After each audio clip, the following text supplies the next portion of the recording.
Rodriguez. Dorian, what's going on, champ? How are you? Hey, what's up, man? I'm doing good. I'm doing good. How are you? I'm good, brother. Thank you for joining us. First and foremost, we're definitely excited to have you on, and congratulations on the opportunity, man. Yeah, thank you, thank you. Yeah, it's a big opportunity for me and the team, and once we they let us know, yeah, we took it right away, Yeah, I seen your post. Actually, let me go to that. Your post says, "Got the call and we're taking the chance. See y'all June Yes, sir. 20th." So Yeah. you made it clear that this is an opportunity and this is a high-level chance that you're taking. What is it about your opponent that you feel is, making this a chance? I think it's the name, the name and the platform we're gonna be on the zone. I believe it's gonna be streamed on the zone, and not only that, the opportunity with this guy, I don't know his name, but he got his record 9-0. That's a good record. That's a good record. That looks good on my resume, and we're looking for the big fights, for the good fights, and this is one of them. So how long have you been training with Javier Caputillo? My entire career, since I started when I didn't even know how to jump rope until now. So you started the amateurs with him as well? Yeah, we only did four amateurs. We only did four Okay. amateurs, but he, with the experience that he has, that his father left me, and the experience in the ring, that he's taking me to spar with big names. So I've got the experience, and I've got the not only that, but the backup with his training and my brother's training and training that his father left us. Yeah, man. So he usually has a lot of fighters that get opportunities on television. This is your first television opportunity. I know you touched on it a bit, but how did it feel to get that call and knowing now you can finally fight on a platform where the world can see you and you can tell your friends, "Yo, I'm on this channel." Yeah, it feels great, man. It's what we look for. It's what we want, as fighters. I believe, it's what me at least is what I want. We're looking for the spotlight. We're looking for a big chance of to pull off something that many people may not think that we could do, and that's what we want. I want the spotlight. I want to be on TV. I want to be known around the world. I want to let people know who Panterita is. How did you get that nickname, Panterita? Obviously, that's the baby panther or little Yeah. panther. Yeah, it's I got an older brother. He's also my coach. He's Pantera. He's the big Panther. But that came through. Always wear. I believe it was through. We always wore black clothing to the gym. So I guess one of the coaches, old coaches from the old gym, he put us that nickname of Los Panteras. So, what's it mean to you being from East LA and trying to be a world champion? But isn't that where Oscar comes from? Yeah, that's where he comes from, East LA. Yeah, it means a lot. It means a lot, to once again put East LA on the map. We gotta, everything kind of moved out to Vegas. Everything kind of moved out to Vegas. You don't really hear East LA that much. You do, but not as much as before. I believe before East LA was the mecca of boxing. Here's where all the big gyms were, all the big fights and stuff, and we're trying to bring that back. Growing up in Boyle Heights, what's the moment you knew boxing was the path you needed to take, and how did your community or your parents or anybody push you to chase that dream? You growing up here, it's not the best area to grow up in, but we make the most of it. But what pushed me more was my family, and you kind of see all the people around you. You see the people around you, and it's like you trying to make it out for them. That way you help out these people, and like I run. Well, if I run out here around here, I could, be running at people, beep beep, like they know me, they know who I am. I know all the homeless people, I'm chill with them. All like, it's everybody here. They know, oh, he boxes, oh, all that. So, the community has supported me a lot, and I feel the support. Like I said, if I go out running and like people are honking at me and stuff, like they know who I am. Man, that's dope. That's that Rocky Yeah, feeling and shit. yeah, that's cool, bro. It feels cool, when you're just out there and people, I don't know, hey, what's up, man? What's up? Feels cool. For sure, man. Well, you're 5-0, 2 KOs as a pro, and you're fighting Leonardo Ruba Clava. He's also undefeated, 9-0, 3 KOs. So it doesn't seem like he has a lot of power. Is that a concern for you? No, it's not a having power or not having power. You have to train for everything, and that's what Javier has us ready for. Anything and everything, whether he had 9 knockouts or only 2 knockouts or 3 knockouts, whatever the case may be. Javier trains us for everything, and you can't really underestimate him and say, oh, he doesn't have power, or kind of going confident thinking we could just walk through this. I know it, whatever it takes that night, whatever we have to do that night, we'll have to do. If we have to box, we box. If we have to press it, we'll press it. But as the fight goes on, we'll make the adjustments. So, champ, I watched Ruba Calava's last fight. That mother effer lost, okay? Israel Mercado beat that dude. They played Mercado. He became a new person I want to watch. He's actually the brother or the uncle of Tito Ernesto Mercado. Did you Yeah. watch his last fight? And if so, do you think you can take some of the things Mercado did right and put them in your game plan? I didn't watch it, and even up to today, I haven't watched it. To be honest, I'm not the type of fighter who goes into film like that. But I know. I did hear or I did see when that whole thing happened. There's a lot of viral clips around going around of his trainer talking to him in the corner and stuff. But like it's not my job to like kind of expect that type of fight to come that day we fight. But we're kind of we're training for everything is what I'm trying to say. Whatever game plan he may bring or whatever, if he brings that type of fight, we'll make the most out of what we can do. But if he brings his like A game and he's on top of his stuff that night, so will we. For sure, for sure. I'm shocked you didn't watch that tape. Do you think that Javier checked out that fight? I'm sure he did. I'm sure he has. There's little things that he tells me in the gym that we work on as a team, and like obviously your coaches. I feel they look into it a little more than me, and I see it. When we're training, because they tell me like, oh well, this you could do this, you could do that.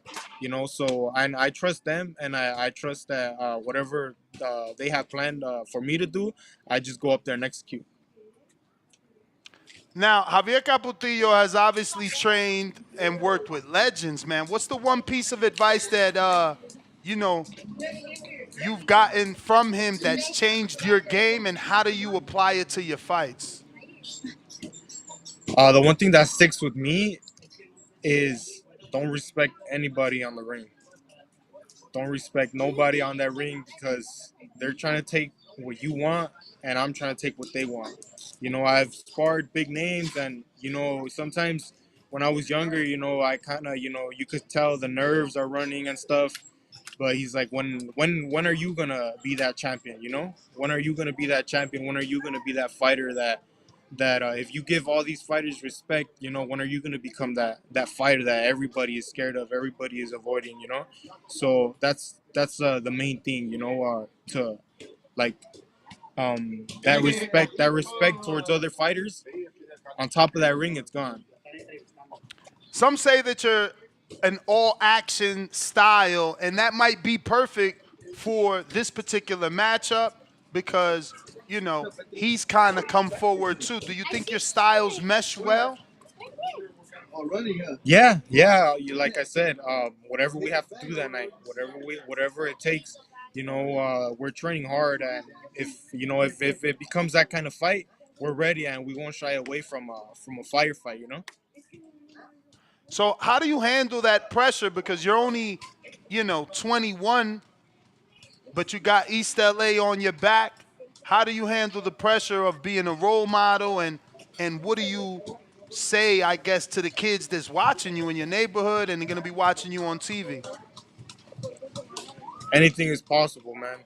Anything is possible. We're here, and we're giving it our all. And in whatever career, whatever anything you chase in school and sports, you could do it. You don't need like all those people. You don't need a thousand people. You don't need a million people behind you to tell you that you could do it. If you're the only person that believes in yourself, do it. You don't need all those people. The support is great. The support is great, but if you and yourself don't believe that you can make it, you never will. I got a couple questions here from the people. First one is coming from Donald in Baton Rouge. He says, "Where would you want to fight at next? One, the UK, New York, or Las Vegas?" Vegas, Vegas for sure. Right now it's the mecca of boxing right now, and obviously, maybe some people from out here in East LA could roll up out there. That way, we could have some support. For sure. We got El Consejero in Washington State. He says, "Dorian, appreciate your time on the show." El Consejero from Washington State. How do you take care of your mental health, especially before a fight? I do a lot of praying. I believe in God, and I believe that prayer has strength. And whenever the nerves start to kick in, or anxiety, I leave it all at the hands and the feet of God, and I know that He'll take care of me and my opponent. Amen, champ. Amen. Ali and Dago, Dorian, how far up in weight do you see yourself going? I see. I'd like to one day, God willing, become a multi-division world champion. Maybe 54. Right now, 40. I give it easy. Like I'm not struggling. I'm close to weight already, and 47. I don't see it. And maybe in the future, a couple more years, but maybe 54 is where I'll draw the line. Or who knows? Who knows? You never know. All right, all right. Let's get bold here. If you could step in the ring with any boxing legend, past or present, who's your dream fight, and how does Panterita take him down? Past or present, I think one of my favorite fighters to watch is man, there's too many. There's Finito Lopez, Juan Manuel Marquez, uh, Barrera, all those guys who gave wars. Any one of them that love to give a war. I'm for it. I'm for it. It's what the people want. It's what the people nowadays are asking for. You get a lot of fights where fighters are running, where fighters don't want to fight, or they're avoiding each other. And back in those days, they weren't. They head on one on one, and let's do it. Absolutely. I got Alex Vega from Palm Beach, South Florida. Who is the most influential person inside your life outside of boxing? My mom. Yeah, my mom. She's a fighter herself. And having that support from a woman that believes in you when you have nothing, when maybe things But wait, you aren't mean a going so. fighter in life or a fighter? Like she actually No, boxed? no, no, a fighter in life, a fighter in life. Yeah, yeah. Because I lost my dad back in 2021, during COVID. So having seen her, you see her break down, but through all of these stuff, she pushes forward, and she maintains a smile on her face. That pushes me. I have no other choice but to make it. For sure, man. That's dope. Shout out to your mom. Uh, so where where do you see yourself in 5 years? Future champion, pay-per-view star, something bigger. What you thinking in 5 years? Where's the Panterita at?